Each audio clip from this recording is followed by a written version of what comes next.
Hello everybody, Zeidoktor here, and this episode of the Typical Manga Review is going to be dedicated to Attack on Titan, Chapter 86, That Day.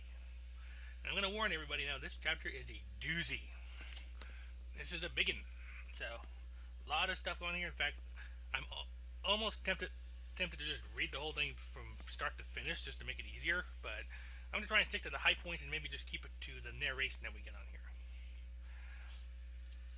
So I do apologize in advance if I end up rambling just a little bit more than usual. The chapter itself begins with Grisha's book, starting with I pray that whoever finds this book is a fellow compatriot. When I thought of where I should begin, the day that first came to mind, that day first came to mind. That day in my youth when I was forced to face the truth of this world. And we see like young Grisha and his sister about to head out for the day, only for his mother to stop them and remind them that when they go outside, they need to wear their armbands and absolutely must not go past the walls.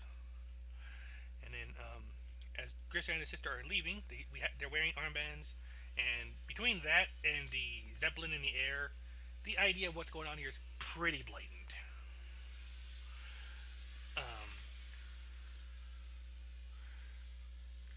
And they're watching the zeppelin in the sky, like so much so that they're not paying attention to where they're actually walking.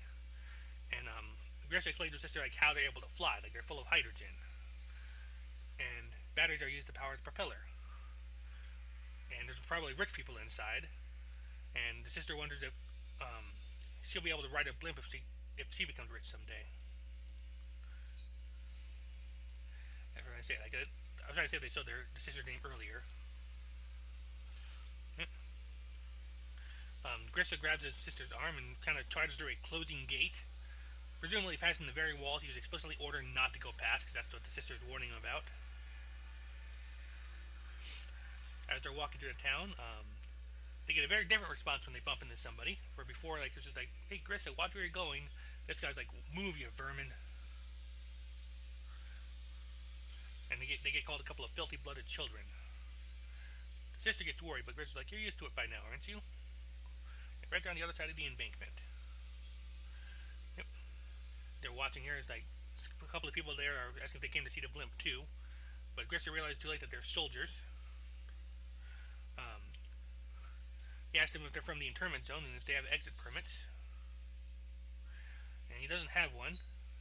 So like, the guard's like, "So you entered the city without authorization. You know what that means for you, right?" "Yes." "Which will it be, labor or punishment?" And Grisha requests punishment, and and the guard's like, "So you don't want to cause parents trouble for your parents, huh?" And Grisha has to take punishment for his sister as well, because he forced her to come with him. At which point the guards start beating the crap out of him.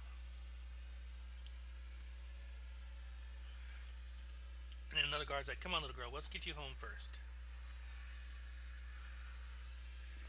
Later on, after the beating, the guard's like just kind of being somewhat nice, like, "Smart of you to keep your armbands on. Any Eldian that takes theirs off out here goes straight to Utopia, even kids. Like, you came to see the blimp, didn't you? You're already here, might as well see it first." But then the narration goes on that when I got home, my little sister wasn't around. She was found in the river the next day.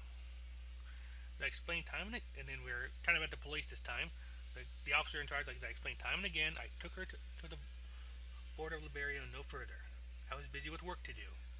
And it was her fault to begin with if an Eldian child shouldn't be wandering around without permission. So this is the guard that took her away, saying he just took her to the border and left her there. And it seems your son didn't properly understand your tribe's position. Like they're wondering if they've been teaching about the committed by their ancestors. I mean, if that's enough, throw a collar on him. Grisha's narration goes that he knew that this man from the Marley Public Security Authorities was lying. He was skipping on his job and sleeping by the riverside. He could not have been busy. And Grisha's mother was overwhelmed by sorrow, while his father demeaned himself in front of these men. It's like, and yeah, he's pretty much just saying like, "Thank you. Like, well, be assured we will teach my son these lessons once again." And Grisha's explanation is like, "When I saw my father and this man, I began to hold so much hate for them that I began to feel dizzy. But even more than that, I cursed my first reaction to this is like, oh, that's where Aaron gets it. That was like literally my first thought. But moving on. But even more than that, I cursed my own foolishness. Now we get some more proper exposition, which is how apparently their version of how the story goes. It's about 1,820 years ago. Their ancestor Ymir Fritz, that's a loaded name if ever there was one, which I'll get to in a bit, made a contract with the devil of all Earth to gain power, the power of the Titans. After her death, Ymir's soul was split into 9 Titans, who built the empire of Eldia.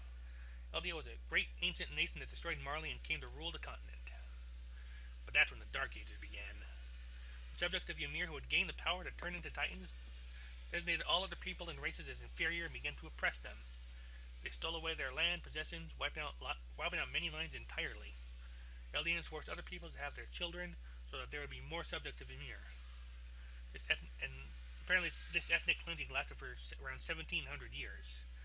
Eldians' arrogance, this is like the father teaching Grisha, Eldia's arrogance grew to know no limits. But the people of the once great nation of Marley began to plot against them from within, and they were able to incite a civil war, weakening the country. Not only that, they were able to put 7 of the 9 Titans under their control, and were victorious in the Great Titan War 80 years ago. King Fritz himself was left only with the island of Paradis, and there he built 3 layers of walls before escaping there with his people. But not all of them. The non-Marleyan Eldians that remained were abandoned by them and left behind on the continent.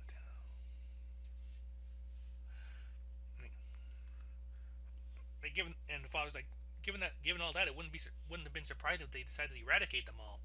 But the very fact that we think that it must be because they're the descendants of devils. Like the very assumption that, yeah, it makes sense to just kill them all just because they're descended from devils. But the Marley people are tolerant and did not kill them. They gave them land on which they could live on. And Gris is thinking to himself here, like in the narration, that his father is very talkative for someone who just lost his daughter. When I saw him there defending his master's orders as he belittled his ancestors with joy, he looked like a dog. Grista tries to tell his father that the officer was lying about how his sister died, and that he lied because the truth was inconvenient for them. But the father just yells at him to shut up.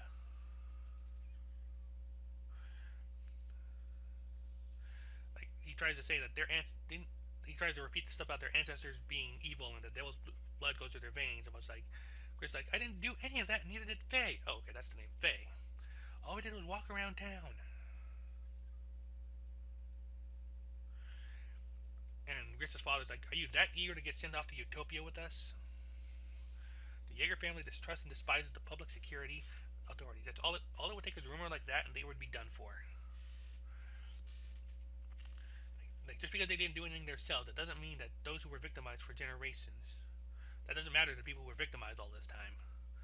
So all they can do is stay in their internment zone and live quietly and modestly. And Grista, don't cause your mother and father to meet the same fate as Faye. And so Grista's anyways continues wondering who was in the wrong, him or the world, maybe both.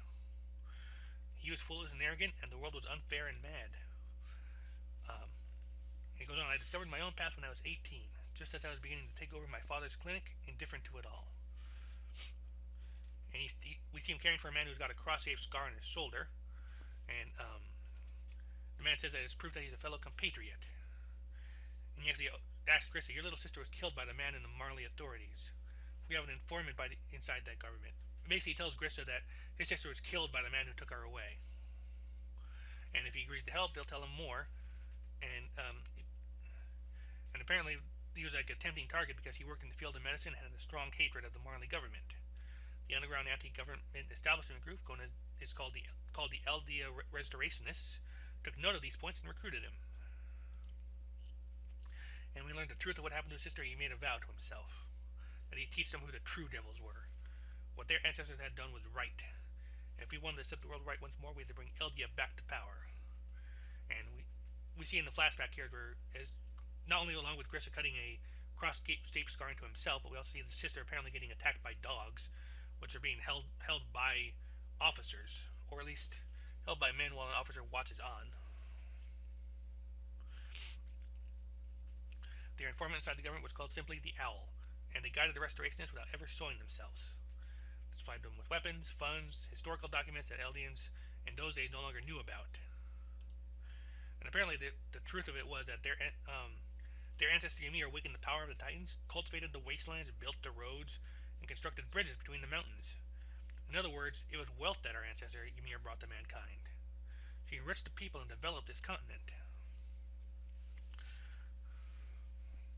So apparently, which leads them all to believe that all the stuff they were taught by in school was just propaganda to make Marley look good. But they won't be able to trick them, the true Eldians. And apparently, even though the guys are impressed that Grisha could read this ancient language, he's actually only been able to decipher, barely able to decipher any of it. Then how do you know all this? Why wouldn't they be easy to realize? I believe in our ancestor Ymir. We are the chosen children of God, the subject of Ymir. So he's basically this is all assumption on his part, it sounds like. And now, and then the next scene has the owl sending them somebody a woman who introduces herself as Dina Fritz, a descendant of the royal family. Excuse me. And at that moment, he decided to devote himself to wherever fate took him. Apparently, there's a branch of the royal family that refused to flee to the island at the end of the Great Titan War and stayed on the continent. She was now the only descendant of that group. Dina's family waited for the day that Eldia arose again and lived in hiding among the internment zone, together with the knowledge of the Titans held by the royal family. The information she brought to revivalists was nothing short of a path to victory.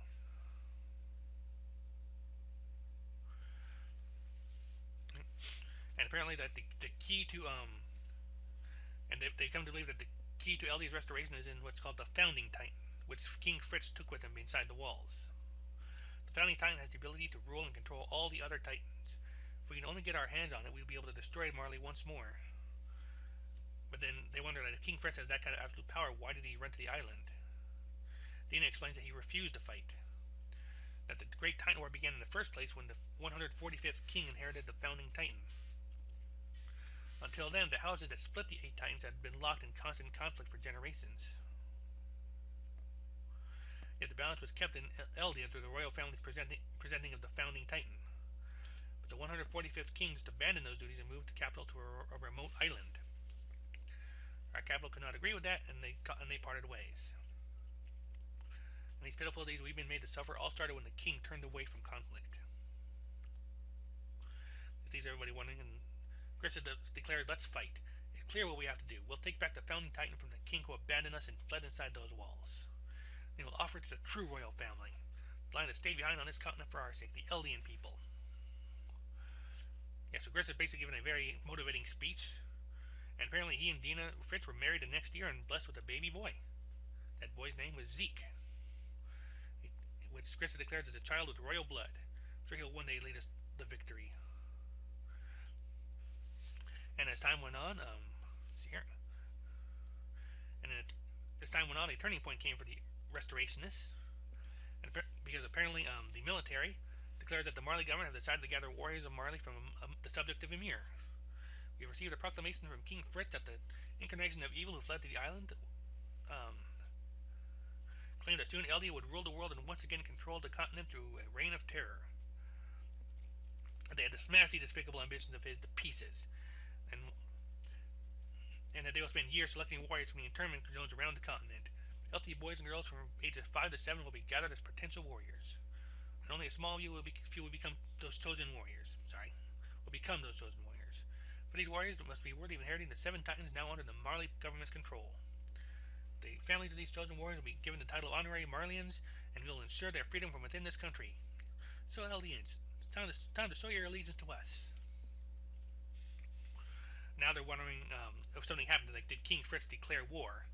But it's hard to imagine that he would, given what we've known already. And then they get a message from the owl. And apparently the reason the Marley government has decided to move now is because so it can be first to adapt to the coming age of struggles over resources. Because there have been incredible advances in military technology have been made in recent years. Marley now uses the power of the 7 Titans to maintain its position as leader of the world, but they will come soon when this power is no longer absolute. We are sure to see an age where the military power backed by fuel determines the state of the world. As we approach this age, Marley can no longer afford to ignore Paradis, which is said to have massive amounts of fossil fuels buried underneath it. But conquering the island is no easy feat. I mean, we've never heard anything from, even though they never heard anything from King Fritz since he hid himself behind the walls. He left behind 80 years ago. He left behind the words that if you ever try to interfere in our affairs, the tens of millions of titans that sleep inside the walls will surely flatten the entire earth. So nobody can lay a finger on him while his threat exists. So the Marley government's plan is enter the walls without provoking King Fritz and retake the founding titan. And at this rate, they realize that at this rate, if this goes as planned, then for all their plans, they'll just be overtaken in a few years, no matter what happens. And LD will never again see the light of day. But Gris has an idea. They're still an option left to us. They'll make Zeke, their son Zeke, into one of Marley's warriors. And then he goes, that's how I came to entrust my son with the pride of Eldia, while also sending him to be a warrior of Marley who pledged his allegiance to the enemy state. But sure enough, I was no different from the foolish child I was all those years earlier. Around the time my son turned 7, he betrayed both me and my wife to the Marley government. The Eldia revivalists were all sent to Utopia, doomed to become man-eating titans that wandered the island of Paradis for eternity. The beginning of the unthinkable tragedy where Eldians eat their own kind. And that is where the chapter ends. And like I said, that's quite a doozy of a revelation. Like I said, I'm sorry if I kind of got exposition on there, but like I said, this is a lot of info being delivered to us in one big shot here. So let's kind of work backwards here. The first big thing is that Zeke is while the connection was kind of hinted at when they met before, Zeke and Aaron are officially confirmed as half brothers. One thing that's kind of noted here as well is that apparently they believe that Fritz is the royal family as well, which apparently is not the case, since we know at least on the Parada side within the walls that it's actually the Rice family, which leaves the question of did that change at some point, which actually is not surprising come to think of it. Actually, that could be something right there. Like maybe the shift came when the founding titan, the coordinator, whatever you want to call it, went from the Fritz family to the Rice family, and the Rice became the first. Because that might explain why they're called the first king. Maybe first king of the Rice dynasty, so to say. Speak. Sorry, I'm rambling a little bit there. We also know that Zeke pretty much turned on him as a little boy, which is I can't call surprising because indoctrinations and little kids, and yeah, that is something. It's also interesting that their former king was Emir, because like I said, some of the discussions I followed on this point out, while I mentioned Fritz first, the name Emir is a loaded one too, because we have an Emir. It doesn't seem that she's the same Emir, which might make that whole talking titan thing from a while back a bit of a red herring, so to speak. Like, in other words, we were meant to think that maybe it referred to that Emir when it was more likely referring to this Emir.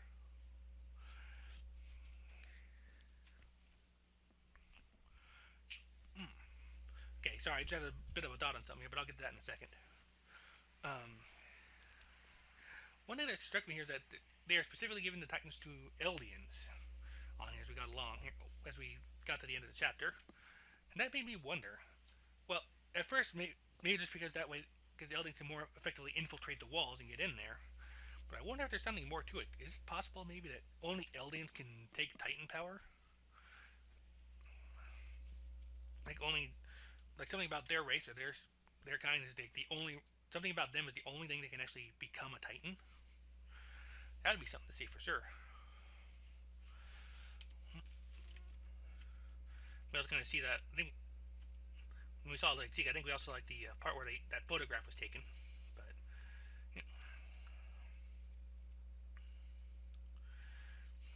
yeah, so. But this also explains a lot. Like, sorry, I'm trying to think of where I want to go next with this. Like I said, it's a lot to take in, so I'm not quite sure. It's hard to say where to start on this. Let's see here. But one thing that I've seen also noted in discussing that Grissa seems to be making a lot of assumptions about what Emir was like. Because like he said, he's barely able to decipher some of the ancient language.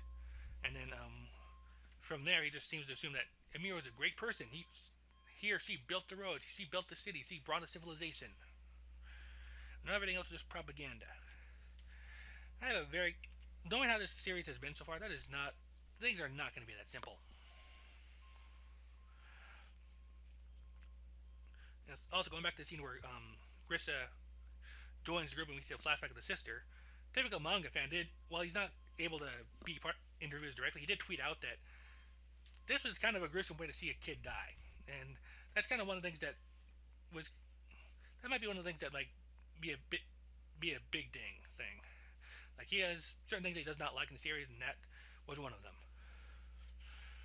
And yeah, I mean, even though there's like nothing like actually seen beyond like the dogs like tugging at her sleeves and such, it's not a pretty sight once the imagination starts to kick in.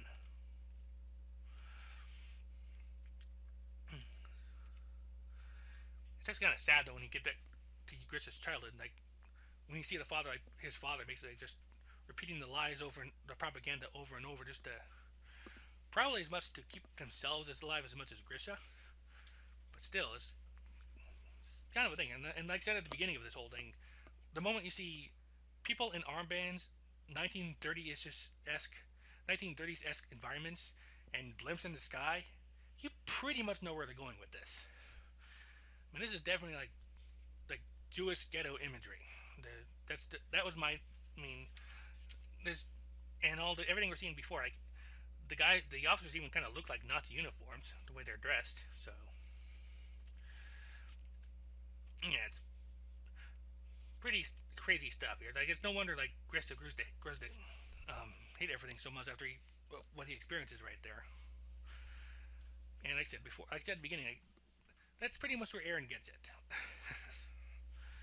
Yeah, that's not surprising. That's where Aaron gets it from at this point, because he himself is. I don't. I think was is probably more accurate at this point. Was pretty consumed by hate for the Titans. He's not after his revenge as much anymore. At least not as much as he was like at the beginning of the series, but it's still a big thing to him. Like, he wants to see humanity freed, but now we've gone full Claymore, and if they do get free, we've got the Marley government to worry about.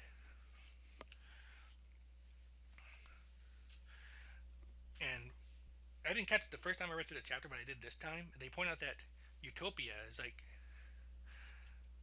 pretty much like they send people there and turn them into mindless titans, pretty much just to eat whatever. That seems contradictory to their claims that.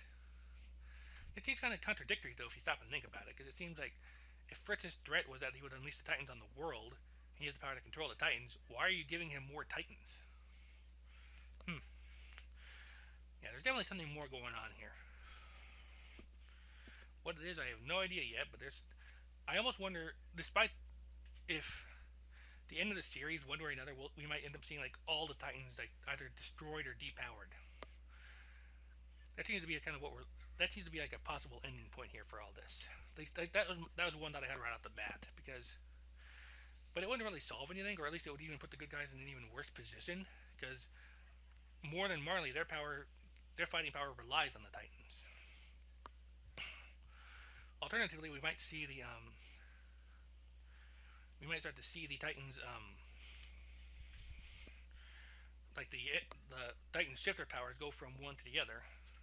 Though at the moment, we seem to have only about 7 or 8 accounted for. That's kind of a. So, of course, actually, that is one more point I forgot to mention here. We actually have confirmation now of just how many potential Titan shifters there are at the total of 9.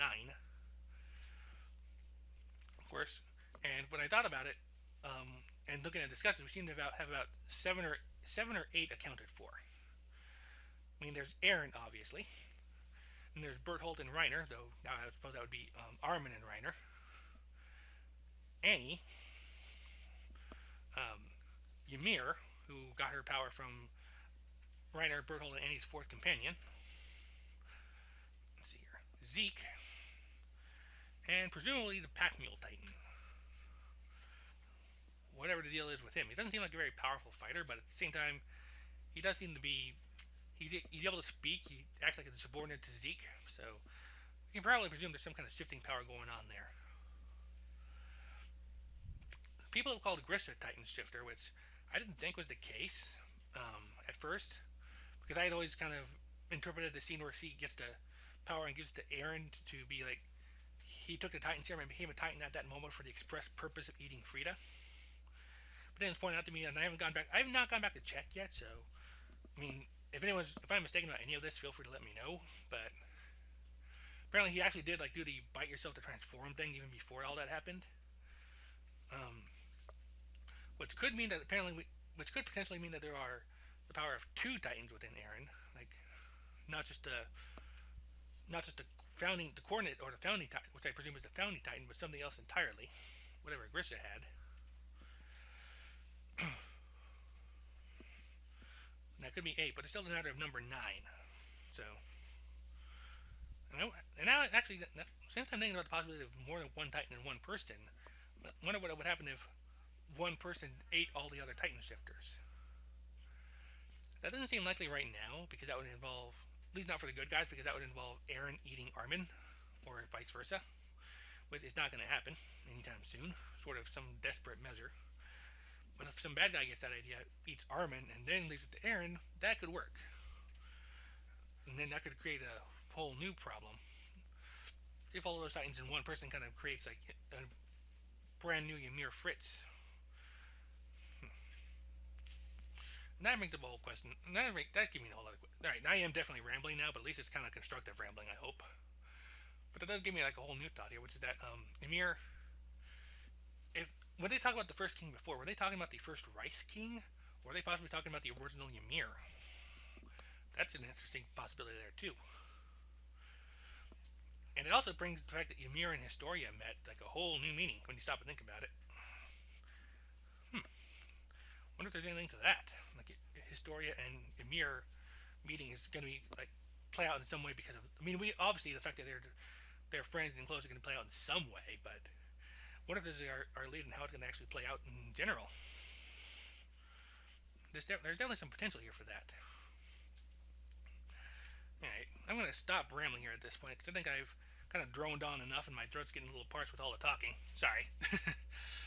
But still, we definitely have a lot to go over here, and like I said, if there's anything else that I missed or theories you want to discuss or something like that, put a comment in there. Put something in the comments about it. I'll see if I can. I'll take it over and maybe check on it myself. And sorry, yeah. If there's anything you want to bring up, put a comment in.